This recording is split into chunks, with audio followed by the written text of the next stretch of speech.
Амансыздар ардактуу футбол сүйүүчүлөрү. Бүгүн Асылбек Момунов атындагы футбол академиясында элдер аралык балдар арасында элдер аралык достук турниринде жолугуп отурабыз. Достук турниринин тайпа арасындагы оюндар бүгүн 3-күн. Бүгүн оюн талаасына Каганат-1 жана Спартак командалары чыгышкан. Алгач оюндун башында жалпы командалык сүрөт кылган соң, андан кийин оюнга оюнчулар кошулмакчы. Бул оюндар 3 күн аралыгында болуп жатат. Командалар өтө мыкты деңгээлде көрсөтө алышкан, жаш болгонуна карабастан 10-11 жашар жаш балдар, жаш футболчулар чындыгында өздөрүнүн мыкты даярдык көрүшкөнүн бул кубокко өтө жакшы көрсөтө алышты өздөрүнүн оюнда.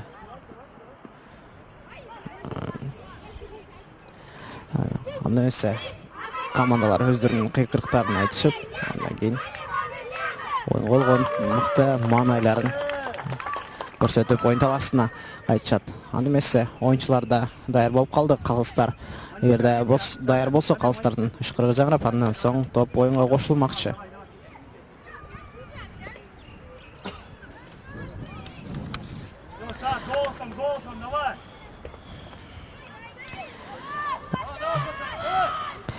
Калыстын ышкырыгын жаш футболчулар күтүүдө. Калыстын ышкырыгы жаңырды жана топ Спартак командасы топту оюнга кошту.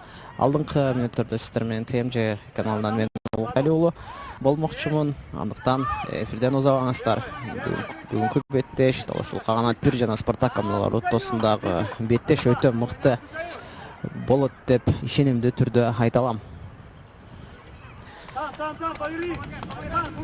Капталсызгынан кошуп берүү Спартак командасында акырындап командаларды тааныштырып кетсем, Спартак командасы кызыл кийимде оюн алып барышууда. Дарбазачы биринчи катар сандагы Хусаинов, 5-чи Мирсаидов, 3-чү, 4-чү Сулфухаров, 6-чы Таиров, 2-чи Таштемиров, 7-чи Уткуров, 10-чу Наимжанов, 3-чү Абдуразаков. Ал эми запастагы оюнчулар: 13-чү Адиков, 19-чу Мирмухаммедов, 14-чү Ханжижанов, 9-чу Закиров. Ал эми Каганат-1 командасында дарбазачы Талепов Алияр, 2-чи Сүйүнбаев Элмырза, 4-чү Юлдашев Шах, 3-чү Амирулла уулу Абдужалил, 19-чү Ширабидзенов Юсуф, 17-чи Субанов, 18-чи Аскаров, 9-чу Заирбеков. Ал эми запас оюнчулары: 7-чи Миркамилов, 14-чү Кубанычбеков, 8-чи Алтымышев жана 5-чи катар санда Данияр уулу. Оюнга кайтабыз. Жаш оюнчулар топту өздөрүнө жакшы сактап кала алышууда. Каганат командасы оң канаттан чабуулга чыгат. 17-чи катар сандагы оюнчу Субанов топко жетип бара алган жок тилекке каршы.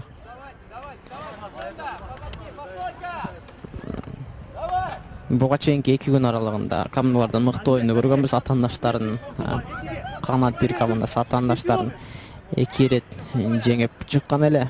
Ал эми Спартак командасы бир жеңишке жетип, экинчи беттеште тең чыгуу менен аякташкан Хужан командасы менен. Эми болсо бүгүн тайпадан алдыңкы орунда чыгуу үчүн бүгүн командалар оюн көрсөтүшүүдө. Эгерде Спартак командасы бул оюнда жеңишке жетсе 7 упай чогулта алат. Ал эми Каганат-1 командасы жеңишке жетсе 9 упай чогултуп, алдыңкы бөлүккө, тагыраак айтканда жарым финалга жолдомо ала алат. Каганат командасы топ менен мыкты алып, сол канатка пас берген. Чабуулга Каганат командасы чыгып бараткан 18-чи Аскаров тилекке каршы топко жетишип бара алган жок. Кайрадан Спартак чабуулга чыгат. Ортоң бөлүктө өнөктөштөр мыкты өтүп барган жана дарбазага жакындап барып, сол канатка Наимжановго пас. Наимжанов оюнчуну жазгырып алып, сол бут менен дарбазага сокку жолдогон, бирок Субанов ал топту өткөрүп жиберген жок. Шуда калса топту өз командасынын пайдасы үчүн да сактап кала алды. Өнөктөштөрдүн жардам менен кайрадан оң канаттан Субанов чабуулга чыгат. Өнөктөштөр жардам берүүсү керек. Дагы бир ирет коргоочуну алда өтүүгө аракет кылган эле, бирок коргоочуга тийип топ капталсыздыгынан чыгып кеткен.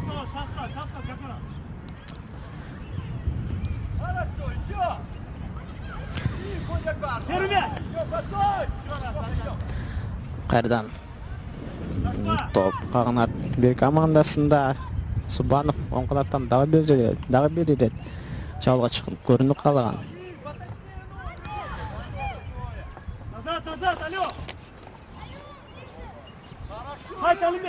Сол канаттан Наимжанов чабуулга чыгат. Бирок коргоочулар өткөрүп жиберген жок. Мыкты алуу Аскаров өнөктөшүнө Шеребизиновго жеткирип бере алган жок. Кайрадан топко биринчи болуп Наимжанов жетип барып арткы бөлүккө ойногон. Коргоочулардан топ жоготуу. Экинчи катар сандагы оюнчу коргоочу команда капитаны Сүйүнбаев Элмырза. Өнөктөшүнө топ бергиси келдиби? Болгону топты өзүнүн айпаянтынан алысыраак кетиргиси келди. Топту айтор алдыга тийип жиберген эле. Кайрадан топ оюнда. Оң канаттан Каганат чабуулга чыгып барат. Субанов кирип барган жана топту ойталасына сактап калды, бирок өз командасынын пайдасы үчүн эмес, атаандашы үчүн. Кайрадан топ жоготту. Шеребизиновдон дарбазага жолдонгон сокку коргоочуга тийип калган. Оң канаттан Спартак чабуулга чыгат. Жана дарбазага жолдонгон сокку Өткөровдон тепкен соккусун Юлдашевга тийип бурчтан чыгарып берүүнү алдыда Спартак командасы алмакчы. Спартак бурчтан чыгарып берүүнү ойноп көрүүнү туура көрүшкөн. Программасын Аскаров чыгарып кеткен эле. Дагы бир ирет оң канаттан Өткөров чабуулга чыгып көрөт. Өткөшүнө калтырган кара Өткөров өзү экинчи кабатка көтөрүп берүүгө аракет кылып, мынтип алдамчы аракеттер менен атаандашын алда өтүүгө аракет кылган эле. Бирок Жолдашев өткөрүп жиберген жок. Дарбазага тийген сокку кооптуу. Дарбазачы катачылык жолдоп кое жастады.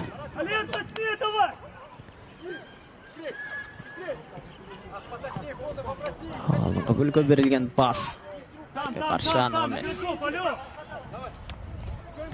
Хусейнов алдыңкы бөлүккө өтө кубаттуу соккусун жолдогон. Коргоочулар баш менен ойноп топту дарбазасынан алыс кетирген эле. Оң канаттан кайрадан Спартак чабуулда. Коргоочулар дагы кайтарып алышууда. Өтө оюндагы динамика, оюндагы темп өтө курч болууда. Себеп дегенде жаш оюнчулар, жаш футболчулар чарчабастан мынтип ар бир топко жетишип барып оюн көрсөтө алышууда. Кайрадан оң канаттан Спартак коргоочу өткөрүп жибергиси келген жок. Амирилла уулу Абдужалил мыкты коргоону көрсөтө алды. Шеребизинов топ менен топ жоготту.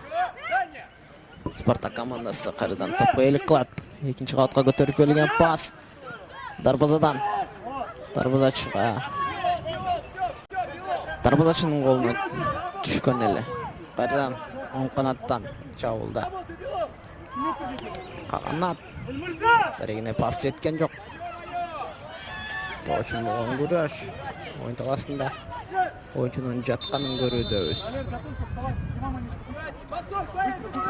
Команда капитаны Сүйүнбаев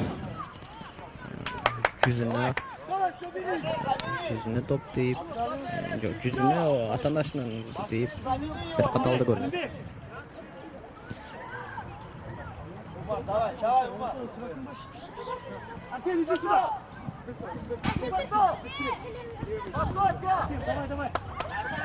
Каганат командасында оюнчулар алмашуусу. Камилов оюн таласына чыккан. Элмырза, бери кел. Элмырза. Бери кел.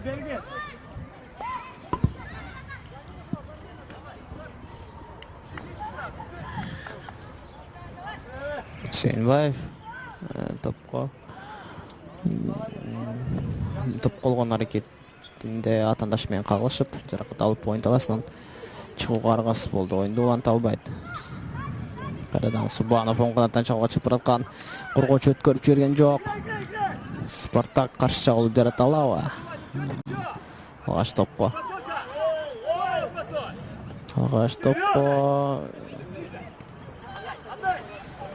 Канат жетип барган эле. Почейинки көрүнүштө, бирок кайрадан Спартактан топ жоготту, капысынан топту Каганат командасы оюнга кошот. Алдыңкы бөлүккө берилген пас Шерабидинов кайра алдыңкы бөлүккө жыккан, сол канаттан Наимжанов чабууга чыгат. Жана экинчи кабатка көтөрүп берилген пас. Тилекке каршы дарбазадан бир аз алыс кетти. Кайрадан Уткуров ортоңку бөлүк менен өнөктөшү менен ойнойт. 9-чу Сакиров кайрадан сол канаттан Наимжановтан дарбаза жолдонгон сокку. Юлдашев бул ирет өткөрүп жиберген жок.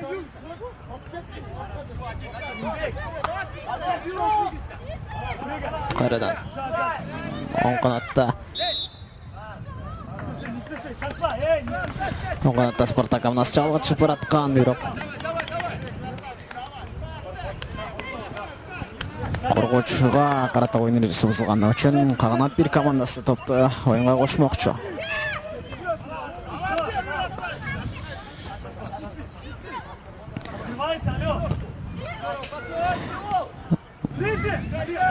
Топ экинчи катта Наимжанов өнөктөшү менен ойногон.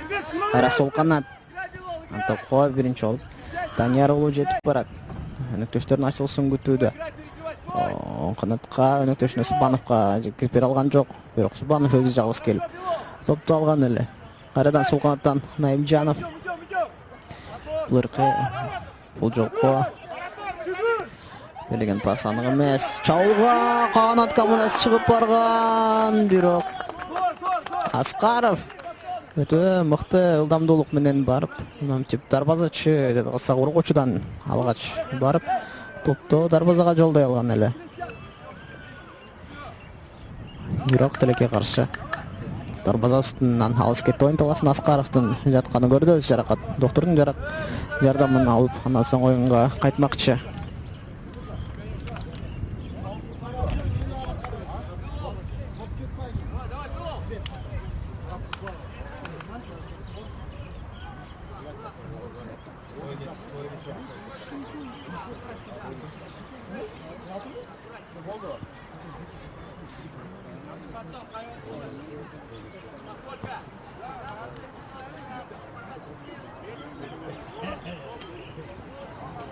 До конца играй, до конца!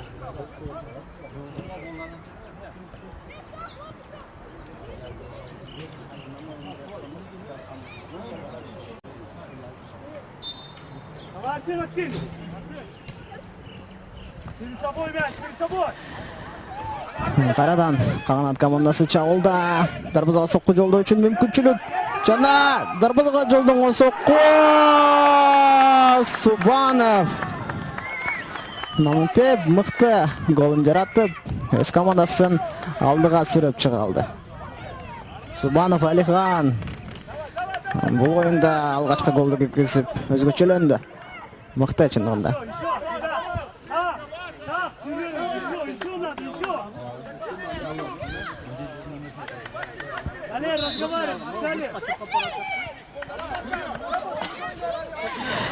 Оюнда эсеп саны ачылды демек.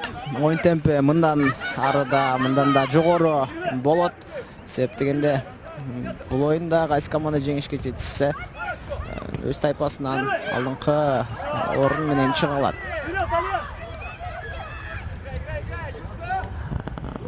Алда көрөбүз. Наимжанов топту алып кала алган. Атамдашын жалгыртып, сол бут менен жолдогон Данияр уулуна тийип кайткан эле.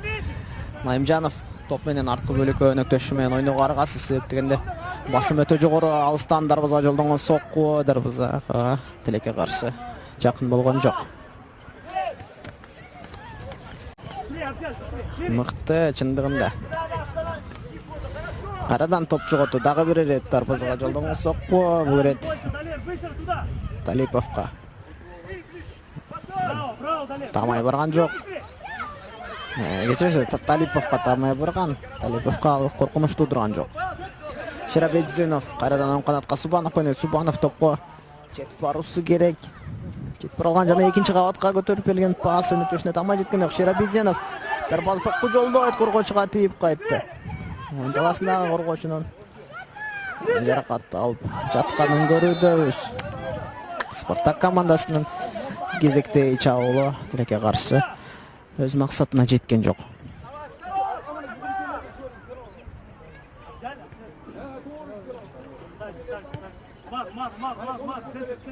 Ближе к центру, да.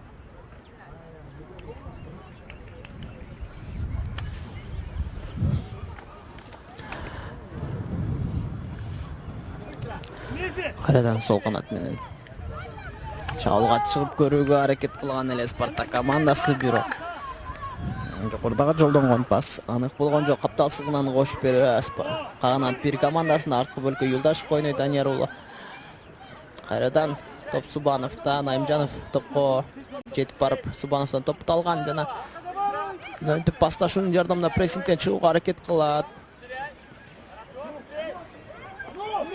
Кайрадан топ жоготуу жана дарбазага жолдонгон сокку. Миркамиловдун дарбазага жолдонгон соккусун Хусаинов теп чыгарып олтурат. Мыкты сейв, мыкты сокку. Жаш оюнчулар мыкты деңгээлди көрсөтө алышууда. Кайрадан Шерабедзинов дарбазага сокку жолдойт. Тилекке каршы кубаттуу болгон жок бул жолку соккусу. Тоочун болгон күрөш.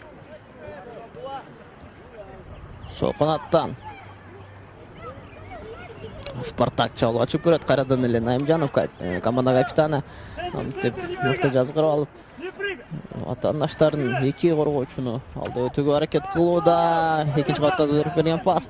Дарбазага алыстан жолдонгон сокку.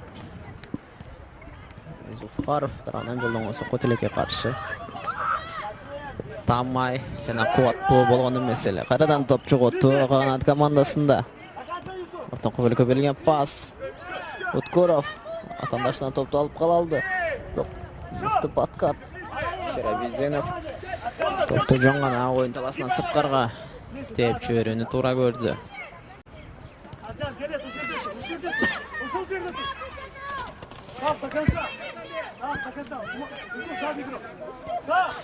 Капталсынан кошуп берүү Спартак командасында.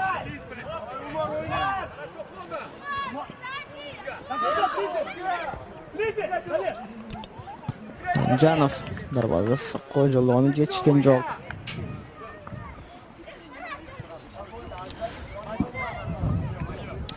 Капталсыздан кошуп берүү оң канаттан Спартак чабуулга чыгат. Экинчи кабатка көтөрүп берилген пас Талиповдон колуна келип түштү. Талипов сол канатка, оң канатка өнөктөшүнө ойногон. 4-чү катар сандагы оюнчу Кованчбеков ойногон эле.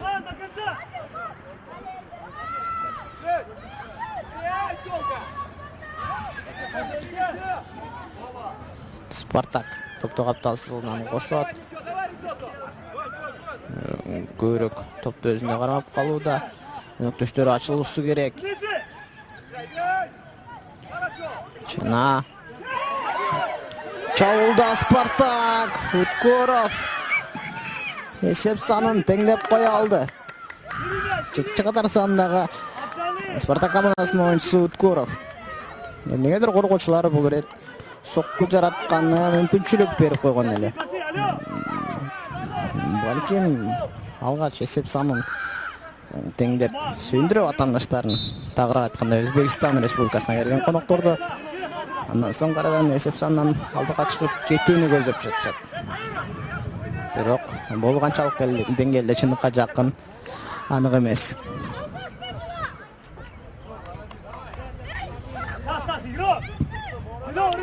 Дарбазадан Спартак топту оңго кошот. Хусаиновдун алдыңкы бөлүккө көтөрүп берген пасы Уткуровдун тамай бутуна келип түшкөн. Уткуров атаандаштарын алды турган жок.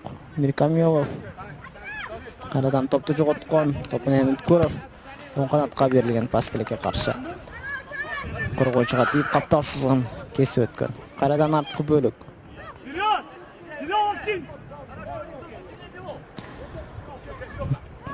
Топқа қайрадан Спартак командасы иелик кылат. Ортоңку бөлүккө берилген пас, оң канат кайрадан Өткөров. Ортоңку бөлүккө киргизип берген, бирок коргоочуга тип топ кубатын жоготкон соң Талипов Алияр дарбазасынан сорулуп чыгып келди эле. Далыстуу бөлүктөн дарбазага жолдонгон сокко мына мынтип жерге тийип секирген соң атаандашынын дарбазасына гол жаралып кеткени калды эле. Албетте үмүттөбүз. Сол канатка берилген пас Данияр уулу ортоңку бөлүккө ойногон. Точун болгон күрөш. Спартак каршы алга чыгат. Юлдашев оң канатка берген пас анык эмес, Уткуров чалга кирип барат. Жана дарбазага жолдонгон сокко кайрадан эле анык эмес, жана Талипов Алияр дарбазадан сорулуп чыгып эле топту колуна кармап калган.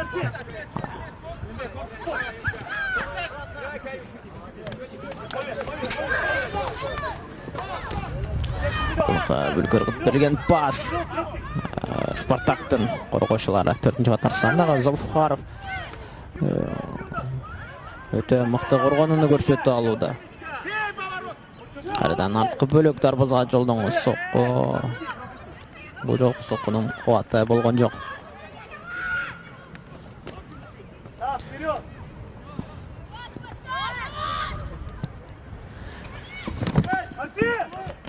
Кайрадан каршы жалда Каганат-1 командасы. Бирок топко Зайырбеков Арсен жетип бара алган жок эле. Бирок кошумчада бурчтан чыгарып берүүнү Каганат-1 командасы алмакчы.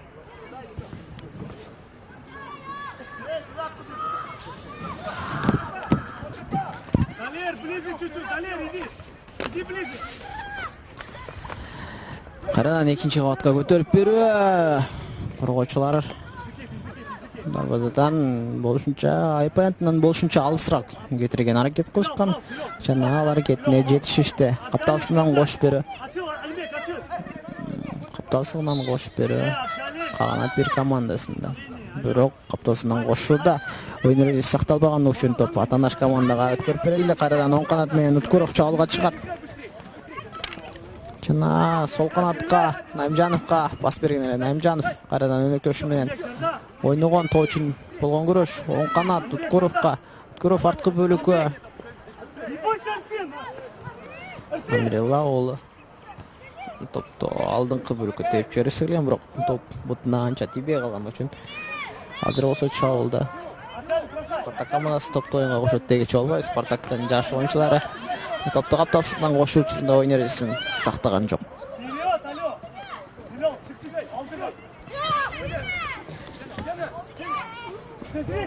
Кайрадан Точун болгон күрөш. Коргоочуга карата оюн эрежеси бузулду.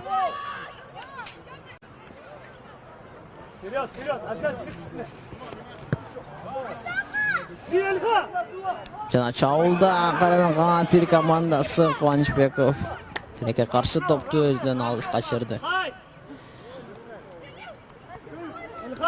Дарбазадан баштап берүү Хусайнов алдыңкы бөлүккө кайрадан Өткөровго мыкты пасын жеткирип бере алган. Жана Өткөров намты алдамчы аракет менен чабуулга кирип барат. Бирок Юлдашев топко биринчи болуп жетип барып оюн талаасынан топту терип жиберди. Бурчтан чыгарып берүү Спартак командасында.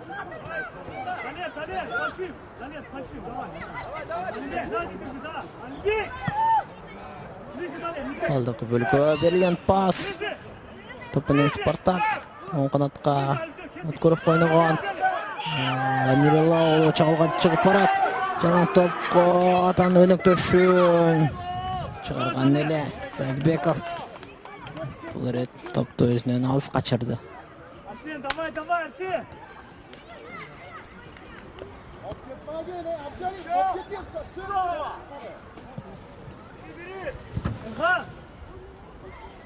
Алдыга! Аваж било, еще било! Алимбек, жетесиң! Алимбек! Топко Аскаров жетип бара алды. Атаандашын алды өтө алган. Аскаров топ менен чалга кирип барат, оюн эрежеси бузулду. Зулфухаров Зулфухаровга карат. Зулфухаров Аскаровга карата. Oyun erесин бузганды берет. Стандарттык абал. Каганат-1 командасында топту Биздинов. Биздинов алат бул стандарттык абалды.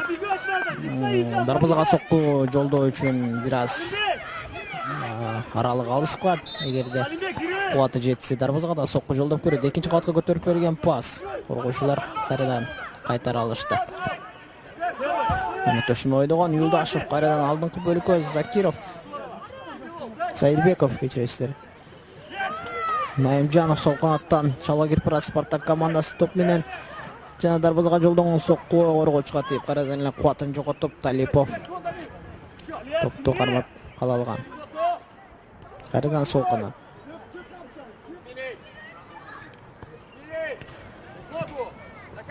Сол канаттан Спартак командасы чабууга чыгып барат. Экинчи кабатка көтөрүлгөн пас. Көчтөр жайында эмес Абдыразаков бул пас берген эле.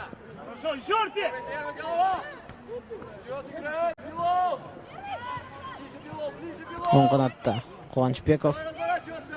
Ортоңку бөлүктөн Биздинов менен ойногон Биздиновдун мыкты аракети. Оң канаттан кайрадан Кубанычбеков чабуулга чыгат. Коргоочунун алда өтө алган жок. Топ жоготу. Наимжанов алдыңкы бөлүккө пас берген. Арткы бөлүккө ойнойт. Кайрадан каршы чабуулда Каганат-1 командасы Аскаров жана Зулфухаров тарабынан талашуу жана Аскаров атаандаштардын алды өтүп намтип дарбазага сокку жолгон эле, бирок дарбаза үстүнө тийип кайтты. Эсеп саны 1-1. Эки команда тең чыгышууда. Эгерде эки команда тең бул оюнда тең чыгып оюн аякталса, командалар бирден гана упай алып калышат. Oyun eresi buzuldu.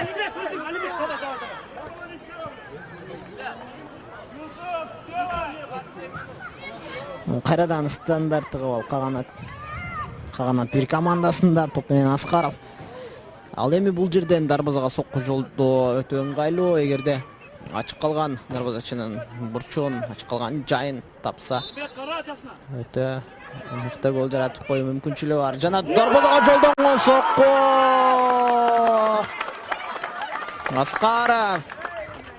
Аскаров Алимбек намитип машыктыруучудан өзү суранып жатып бул топту алган, бул топту тепкен.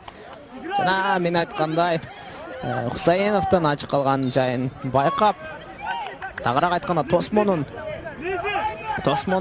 ачык калган жерин байкап теп, намитип командасын алдыга чыгарып кете алды. Мыкты деңгээлде аткарылган айыптоо, мыкты деңгээлде аткарылган стандарттык абал. Кайрадан оюнга кайтсак, эми болсо Спартак командасы оюн темпин күчөтөт, эсептегенде эсеп саны боюнча артта оратат. Кыргызстандын биринчи өлкө болгон Ушкарга жаңырды жана жаш оюнчулар бир аз тыныгуудан соң оюн таласына өздөрүнүн чарчоосун басып оюн таласына кайтышмакчы. Албетте ал учурда команда машыктыруучулары да өз оюнчуларына мыкты түшүндүрүү иштерин жүргүзүп, атайын тактикаларды даярдап оюн таласына чыгат. Эфирден узабаңыздар.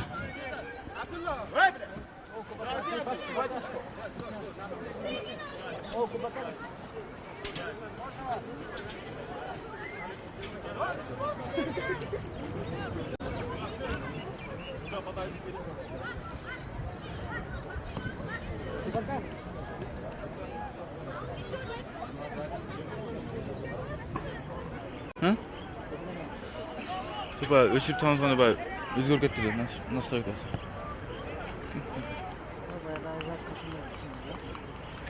Баяғысынан сіз айтасыздар ғой, үшін тартқан жерден қатып қалдады сен, қатып қалдады деген мүшелі өшіп қалдың сен. Зати қойды атсыздар ғой. Ылдида бала тұрды ғой. Жігіт olsun, şu al жігіт дейін деп сен досым күнде. Ерекше досы. Чуть пошире уже. Oyundun ikinci bölümünde de start verildi. Esip sana oyunca Каганат-1 командасы. 2-1 эсеп айырмачылыгы менен алда баратат. Спартак командасы мүнөттөрдө чамдап гол киргизген аракетин жасаш керек. Камилов алган жок. Алихан жазалга. Спартак командасы Наимжанов топ менен. Таштап алды. Кирбе. Экинчи жолдо менен. Жолдо бар. Дагы бир жолдо. Элмирза, байка. Арадан кырмызыга сокко. Элмирза. Черталиев. Элмирза ортого бер.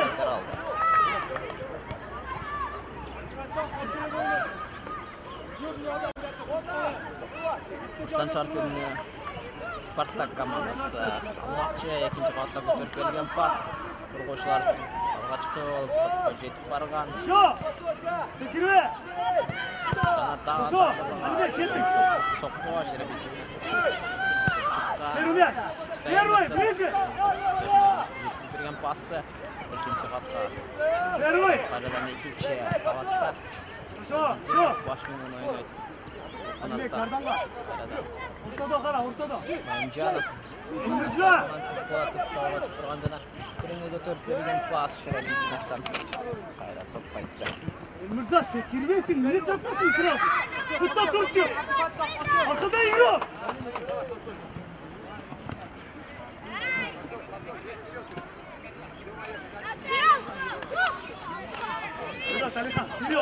Балдар арасында.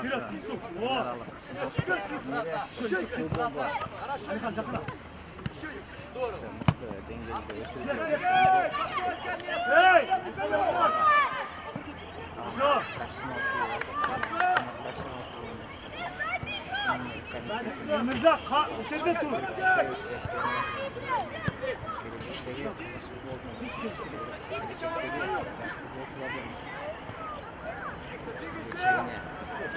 Alttagi kariyerasına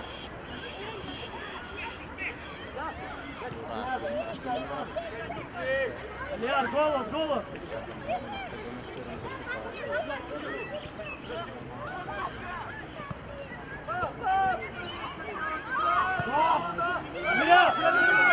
Спартак командасы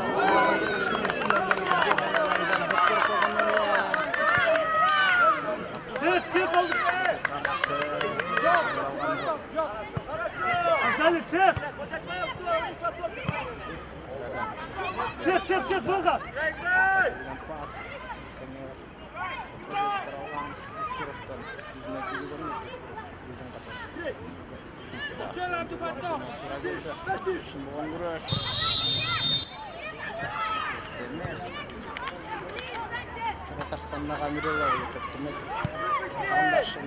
Штрафной, не заходи! Не заходи в штрафную!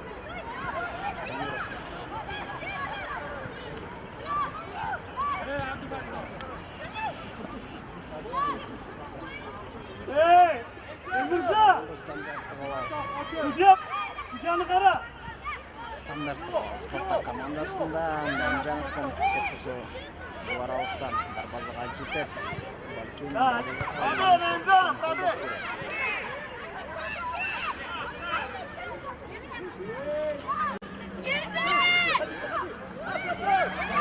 Jalil, çık! Çık orada! Ali gel! Ne açtın?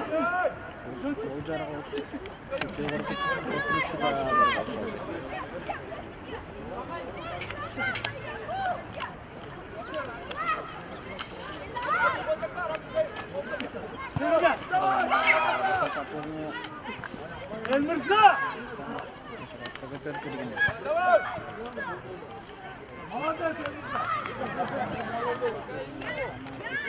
Yerine! Çekiyor!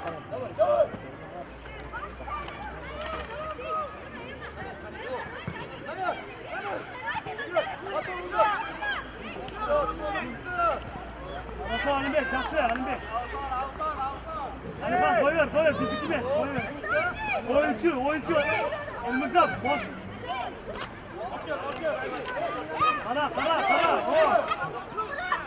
Boş yürü.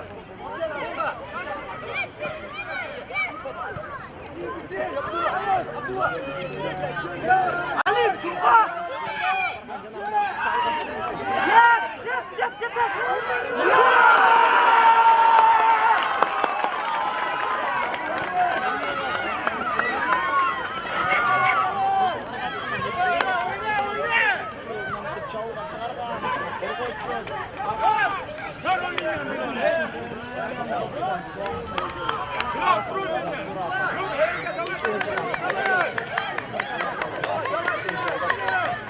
Дима, почему не вышел?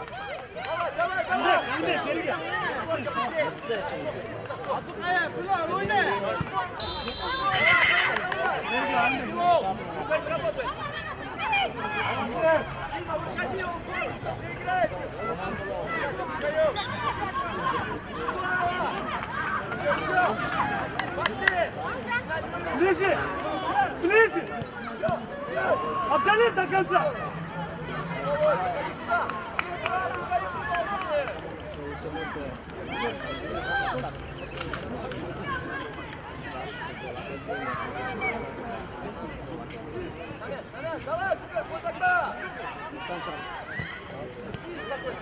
Ближе.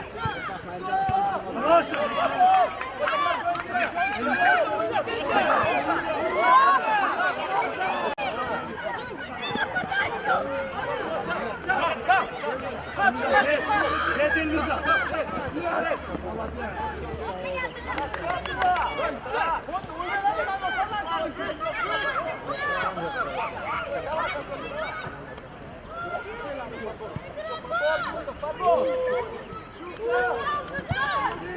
Первый!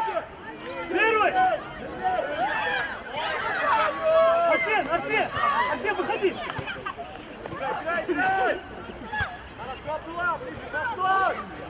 Не отворачивай!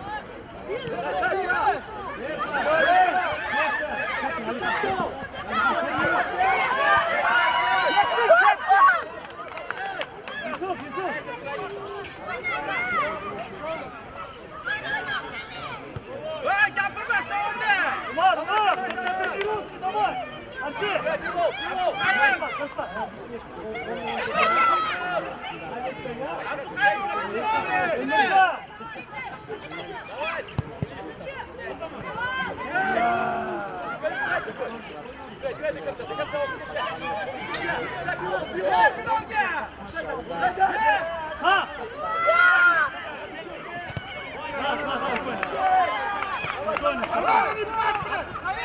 Нурей!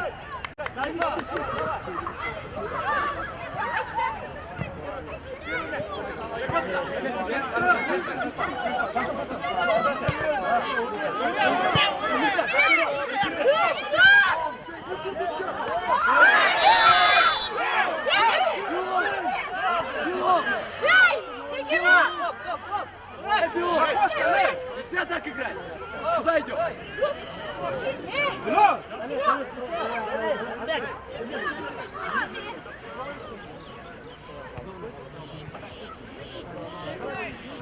Все, Станислав! Идем, Белов, идем!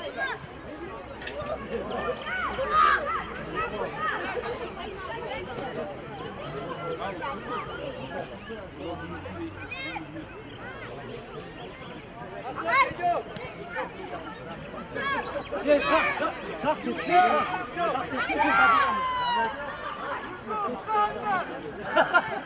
Маркрайм!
Все, помоги!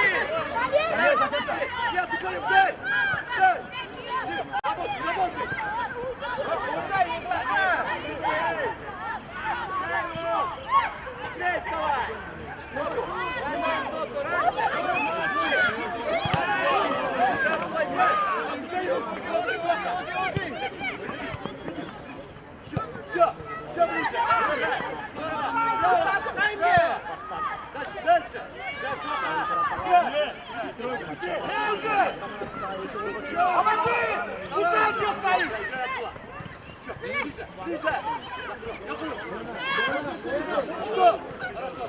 Олег, ближе помогай! Ничего.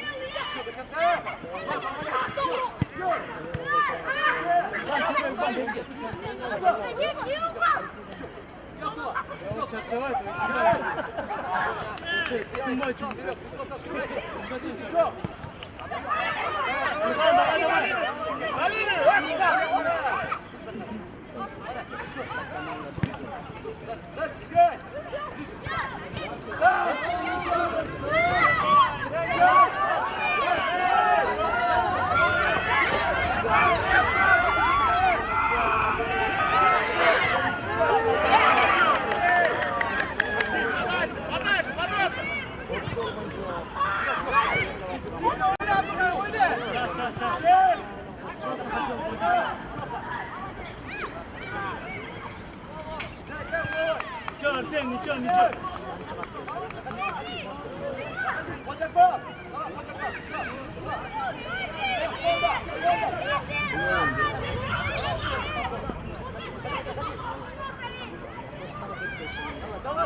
Ближе, Все. Стой. Хорошо, иди туда. Все ближе.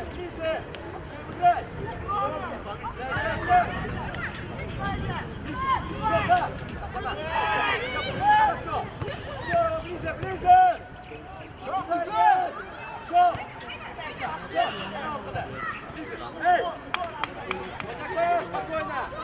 Все, фондер двигайся, фондер!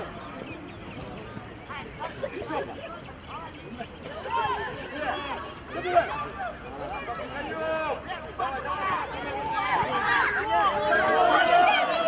Хорошо, Дима! Алия!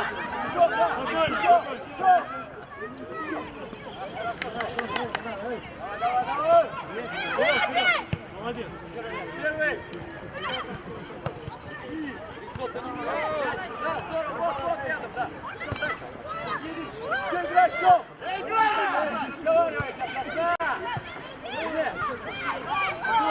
Акула!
Алиан, высокие стейки, высокие.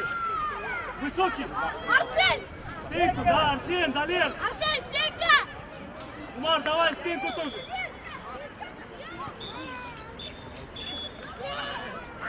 Арсен, стенка, Агатур!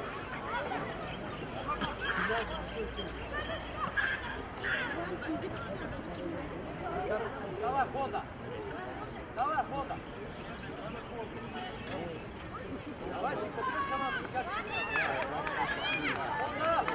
Фонда! Далер, стенку. Да, Арсен, Юсуф, уйди в стенку.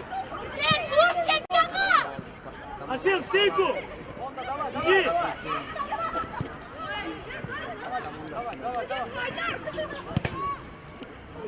Давай, посмотри глаза. Алиар, свой угол держи. Нет, Илхан, не стой.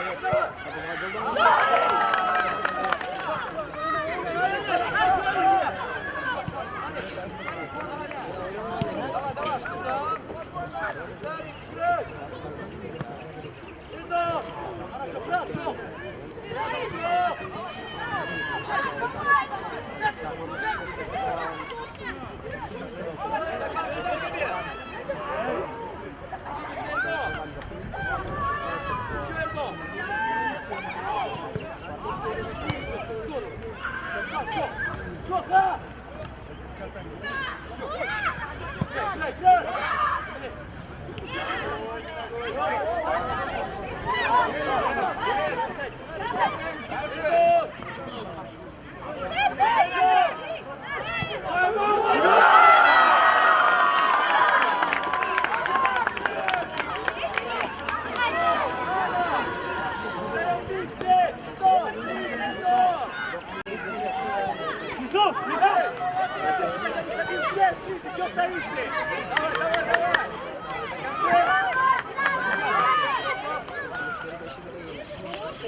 Ближе!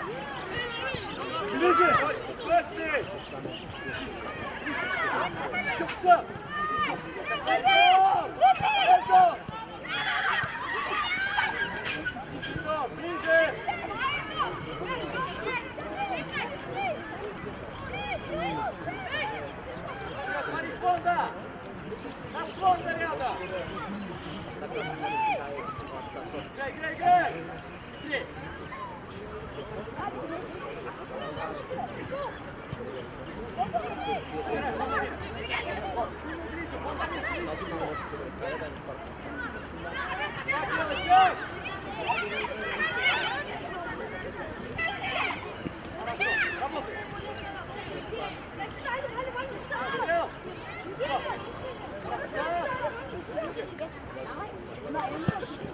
Посмотри,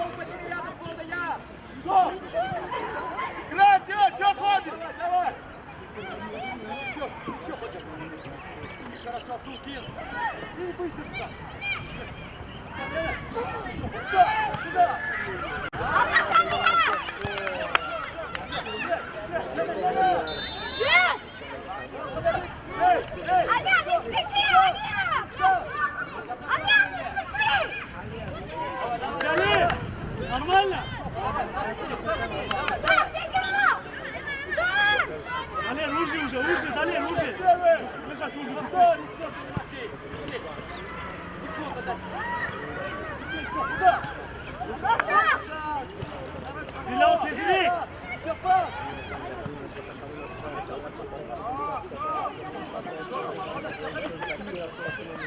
Сам! Сам!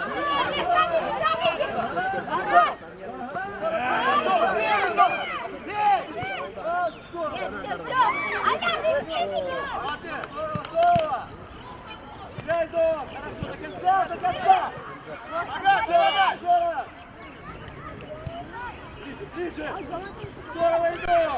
Арсен! Арсен! Двигайся, середина! Шока, шока! Все, двигай! Работай, шок, работай, шок!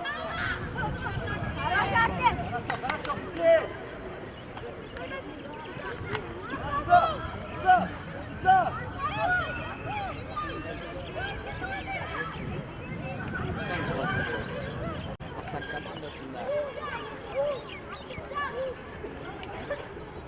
Давай, Док, посильнее!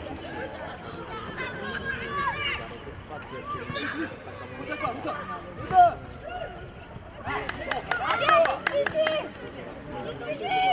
Давай, подожди, давай! Стоп! Замер, уже! Нет, что ты прыгаешь? Стоп!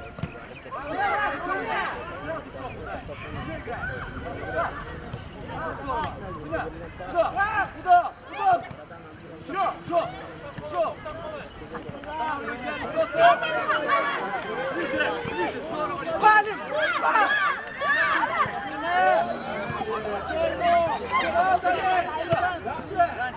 Раньше!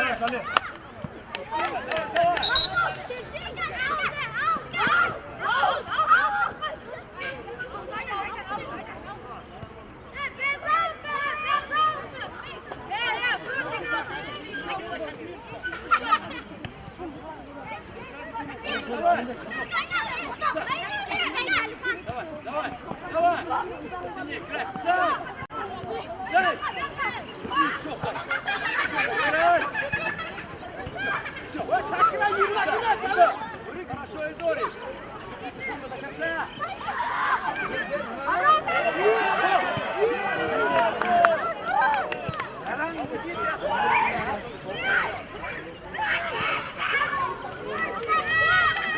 Bağ, anne!